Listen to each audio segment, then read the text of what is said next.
All right, hello, Void Garden, and welcome to your deck review. I see we have a Ziatora deck because you are a greedy, greedy child. Looking at your primary saying, I've tweaked the deck so much, I can't tell if it works or it's just a pile of nonsense. Pod strictly bracket 2, and I struggle keeping it from bracket 3. I really enjoy sacrificing big guys to deal scary damage, but I struggle to reach a consistent level of power, and I can't keep any sort of board presence down before my commander gets out, and because my pod knows how evil Ziatora is, they knock me out as quickly as they can. Not sure if that's a real problem or not. Definitely major card draw issues. Also difficulty finding the balance of big guys, treasure payoffs, and recursion. Okay, so the 1 minute little diatribe I do on premise, if you're having problems with a Ziatora deck, and this goes for anybody, I would err on the side of you've probably overworked the dough. Because Ziatora, very, very simple in what she wants. She is a big, expensive commander, so we know we have to have ramp. We know we're going to be sacrificing stuff, and we know we're going to be making treasure and dealing damage. Now that is, and this is probably what makes people overwork it, there's a million different things you can do with that, right? We can care about treasure. We can care about token generation. We can care about sacrificing big stuff. We can care about dealing direct damage. And you do have to hone in on one of those. So let's see what direction you have taken it. I just wanted to try it once. Howling Mine and Relic Barrier to tap. Oh, so you tap down Howling Mine at the end of your. And yet, somehow we're having card draw problems. This is beyond my expertise. This should be handling everything for you. Pure hubris. No maximum hand size, no maximum hand size, no maximum hand size. We got to cut these immediately. Like straight up, even if we're bracket 2, if your commander uses black, you should never break maximum hand size ever. Don't clip that because it's going to be probably a really bad take for some like super specific glup shitto mono black deck. But if you are in colors that can care about your graveyard and can care about bringing things back from the graveyard, you never, ever, ever want to break maximum hand size. This is an active detriment for you.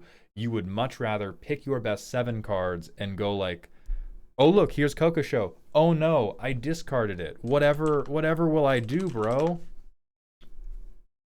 Whatever could happen. So maybe you're not doing this yet. I'm probably going to recommend something like this. So all 3 of these I don't think work. Too big to fail. Bulk up. Do we double power, double power, double power, double power, double power, double power. Okay. We can for sure be with that in bracket 2. I like the permanent ones that will do it every turn versus the instant speed ones, but the instant speed ones are very funny to try to kill somebody out of nowhere. Or like out of nowhere, like to try to kill somebody who thought they were safe. So I like these. We don't have very many, but that's probably not the end of the world. Wait or more mana, please. We have 10 pieces of ramp. We have Make It Hurt, which seems to be removal, triple damage, so maybe you're considering that like creature removal. Jury, who I don't think I agree with in this deck. All right, so we have a pretty interesting definition of removal, but this seems like the removal section. I'm not totally against having a healthy amount of removal. This does seem like a lot for bracket 2. But I could understand a world in which like, oh, I need it because I'm getting beaten to death on all the early turns. But what if I sacked them? Not big, but does have relevant text. Very big. I dislike this. This is probably the individual card I will spend the longest talking about unless you have some really, really crazy shit in the deck. Jury, the only ways he gets big is if we sack a lot of treasure. Sacking a lot of treasure is not something this deck is capable of doing until the end game, which means he kind of sucks until the end game. The dream for him is like, I get him down, I get Ziatora down, I begin sacking things that aren't him, make treasure, sack those treasures, sack more things that aren't him, sack more treasures, and then eventually he gets to like 10 power, 20 power, whatever, and then it's beautiful, but it requires so much setup as opposed to, hell yeah, have I played Ziatora? Galta, 2 green mana, who would have thought? And now I get to beam you for 12. Like, we need to shorten the number of steps involved between empty board and you doing the thing you like, which is loading an 18 power creature into a railgun and firing it at somebody. Kokusho, great death trigger. Malignus, fucking hilarious. 9 Lives Familiar seems wrong for what we're doing. I will elaborate on that in a moment. Discounts, please. Disagree with that. Honest Rutstein, recurring your biggest shooter, I'm with. For a deck like this that is so mana hungry, I think you would rather commit to just a robust ramp package than worry about discounts. Gather the Boys shouldn't do this at all. Not at all. Oh, I can make treasures and then turn those treasures into 1/1s, but okay, so back what I said about Ziatora pulls you in many, many directions. I do think it's going to really behoove you to decide, do I want to be wide or do I want to be tall? Do I want to be sacking useless things to Ziatora? Because if I get 3 treasures for the price of 1 useless dipshit, that's a great trade. But I need to be all in on that, because the things that support making a lot of useless dipshits to get me other value for sacrificing my useless dipshits, aren't going to be the same things that support I need to play out big strong men or big strong women or big strong non-binary amoebas. Or, you know, the analogy's kind of gotten away from me because I really love how the phrase big strong men rolls off my tongue. Get that insurance money.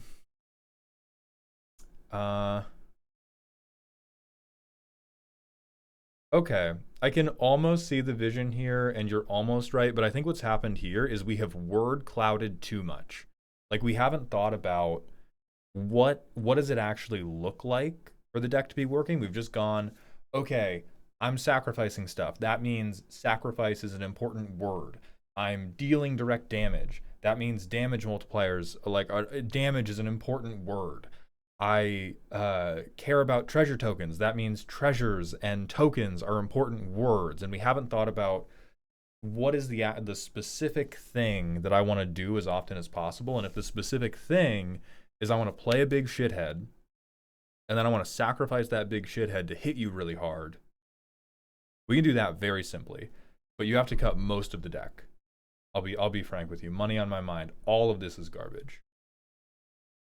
This section is actually, I need you to like cut this out, laminate it, put it on your wall. Every single thought you had when you put a card in this section is what is wrong with this deck currently. There is a different version of the deck that could be all in on treasure, and Ziatora is just a like over the top treasure generator. It is divorced from the concept of I play big boys and I shoot you with them. I think a close second is the token stuff. Like, these two to me really stand out as like everything in here except for Skullspore Nexus is doing something that is diametrically opposed to what your primer says we want to be doing, which is playing big guys who shoot you. So what you need to rebuild around is, I think you probably want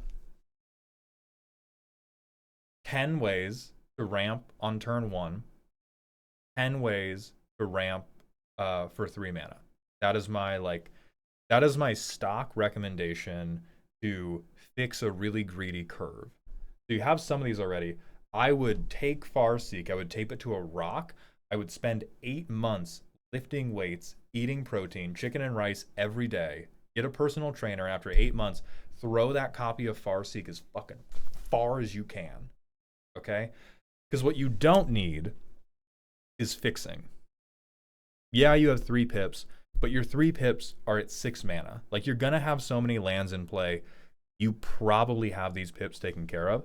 So what you want is things like Birds of Paradise, Ignoble Hierarch. You got to get yourself some elves, brother. Elves, brother. So you want mana value 1, Otag, ramp, Commander. I think I can type in Jund here. Pick your favorites. Arbor Elf can be a little bit tricky because it requires you to have a lot of forests in play. But like, straight up, pick your 10 favorite. You need 10 ways, because what you want to be able to do is you want to be able to realistically mulligan, or in most of your games, realistically mulligan to having turn 1 ramp. After that, you want to have just as many options for how do I spend 3 mana to add 2 mana to my mana pool. The last thing you want to do is spend 2 or more mana to get 1 mana. It's a very, very ineffective trade for you. So like Chromatic Lantern, straight out of here. Doesn't matter if we have to build a budget land base or not. Straight out of here for this deck. Soulstone, I will kind of hear out because you do want to recur stuff, and Soulstone is like very greedy, expensive recursion that is pretty perfect for bracket 2. But like, you don't need Thought Vessel, you don't need Rampant Growth, you don't need Farseek, you don't need Chromatic Lantern, you need Cultivate, you need Kodama's Reach, you need Gwenna, Eyes of Gaia. Same thing, mana value 3, Otag, Ramp, Commander, Jund.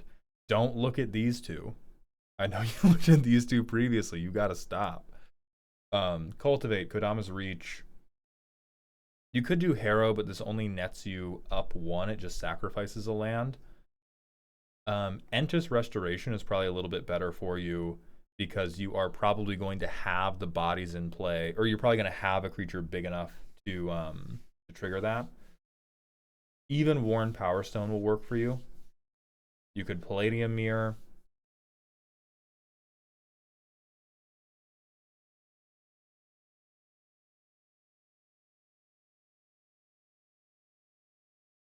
You could Circle of Dreams Druid, but I don't think it's necessary. There's Gwenna, Eyes of Gaia.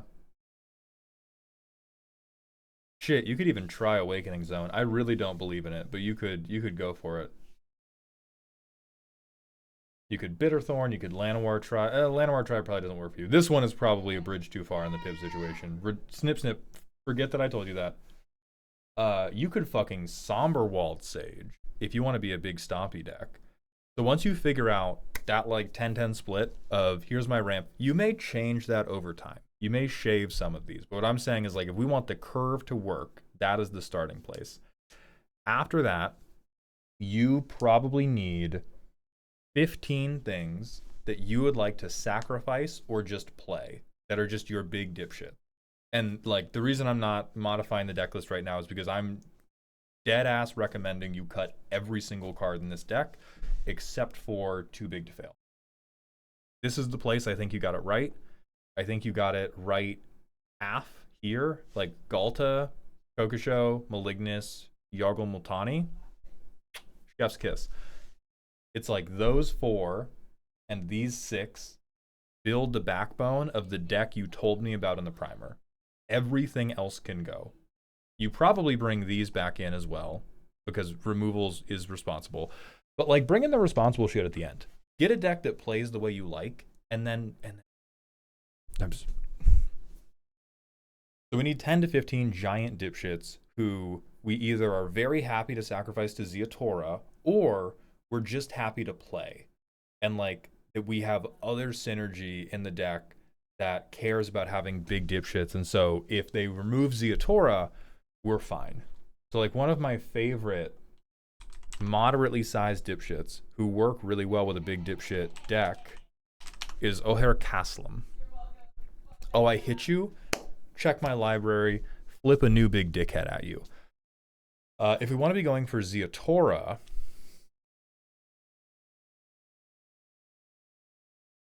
trying to think of other like Yargle and Multani-esque cards.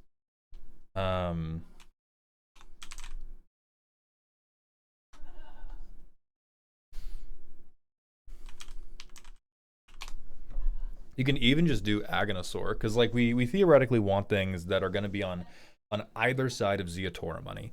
We ideally want to be playing Ziatora turn 4, which means ideally turn 3, we're either going like ramp, dickhead, Ziatora, or ramp, setup, Ziatora, dickhead, and then sacrificing them. So this is where you kind of fill in with your imagination, and I am hesitant to recommend too many cards because at that point we're just building my Ziatora deck. A really good option for you, because next we're going to talk about card draw.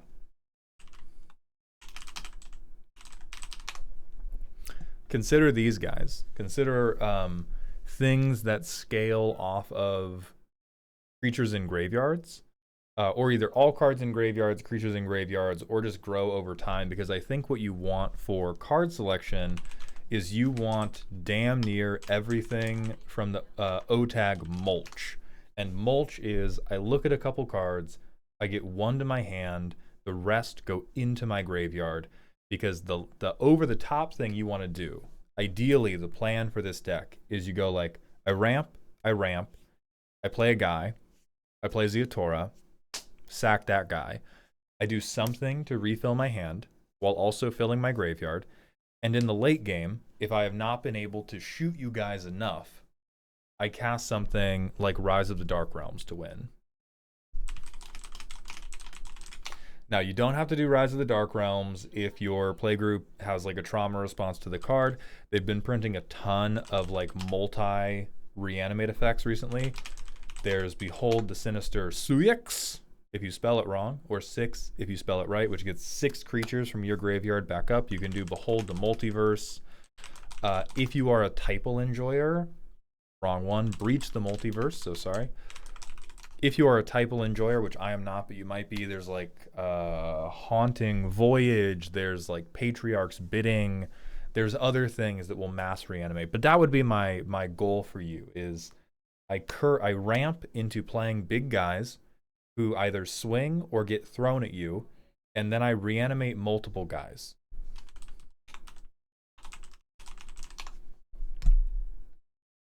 So Aberrant Return is another one fresh out of Lore When Eclipsed that can get you up to 3 creatures, and they come in with -1/-1 counters, but hopefully your fucking board is, like, they're so big that Galta being an 11/11 doesn't really matter, or you have a power doubler in play. And that is what I think makes the deck work. I think you can do a different deck that cares a lot about treasure, but it's definitely not this one. And the reason I'm going to be so in on ramp for you is this will provide you a little bit of resilience if your table targets you early. Because hopefully what's going to happen is if you can't stick Ziatora, you can stick a different giant asshole. I would recommend these giant assholes have some way to get you card advantage. Like, this is a really bad example. I don't know why I'm pulling this guy up. He's really expensive to get you very few cards, but he's in my Henzi deck, and I love him. Because even O'Hare Castle is another way to like dig deeper into your deck. So maybe 15 is actually the minimum you can have. So you're going to have like 38 lands. You're going to have like 20 ramp cards. You're going to have 15 to 20 dickheads. And then you fill in the rest. And some of your dickheads can double as card draw. Some of your dickheads can double as removal, right? Like if you put a Massacre Worm in this deck, or I think for you it would be like Noxious Gear Hulk would be more along the lines of what you're trying to do. And then the way you go over the top is you either play a doubler and you stop sacrificing and you just beat people to death, or the game has gone long enough that your graveyard is full enough that you can Aberrant Return. And the way you're going to keep your hand full is with cards like Grisly Salvage, which is going to let you check 5 to get creature, like get you a big dickhead, get you a mana dork, get you a land drop for turn, get the graveyard full. Ripples of Undeath is one of the most phenomenal engines. Really, just look at the mulch OTAG. Look in here, pick from here. You could even Hermit Druid. Like, you could Hermit Druid with plenty of basics in the deck. If you just mill 5 to 7 cards every time, you are happy. You're happy. You genuinely don't care. But like Rumble, Mulch, a sleeper hit that got printed in Lore When Eclipsed is Midnight Tilling, because you can do this at instant speed. And you can iterate from there. But the core that has to be there, if you love sacrificing big idiots, is you must have a lot of ramp, because you must get to them quickly enough that you're not getting beaten to death. You must have like 15 big idiots, because if you don't, you're just not going to see them over the course of the game. Everything after that you can mess around with, but the moment you even think about like shaving something from that core, you have to have an incredibly good reason. So I hope this helps. I wish you the best of luck. If you need more card suggestions, let me know via email because I know I threw a lot at you, but I'm hoping the scaffolding will carry you because the cards you're picking make me think like you do understand Magic and you do understand cards that are good and how synergies work. I think you've just gotten too lost in a bunch of like one-off synergies or in a bunch of different parts of the commander's text box, and we have to be focused on like turn 3, turn 4, I'm playing Bury the Giant Asshole, and then I'm throwing him at you next turn. So I hope this helps. Have a wonderful day. And good night.